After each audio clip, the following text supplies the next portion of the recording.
Un corte certero, eso es lo que necesito. Me alegra ver que recupera el ánimo. Bueno, he hecho lo que he podido. Abre los ojos. ¡Qué horror! Es horroroso. No le queda nada mal. ¡Qué atrocidad! Oh, no. No, no, no, no, no. Tengo una idea.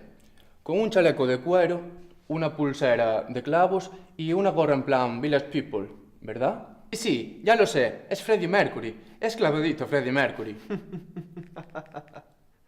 Y así que parece. Ya sé, un cura ortodoxo. Un popo. Un pope.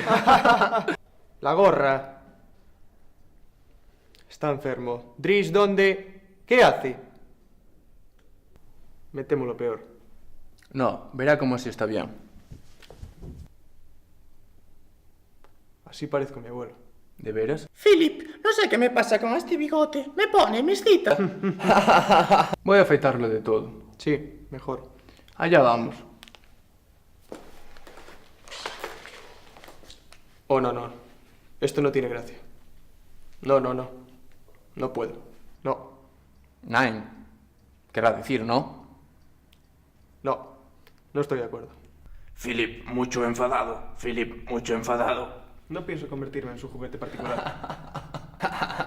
Está loco de Tara. Acabará en un psiquiátrico. No me diga que no le apetecería invadir algún país. Mire, sería mejor que me rebajara un poco más. ¿Le hace gracia? Pues sí, la verdad. Pienso en los tetrapléjicos nazis.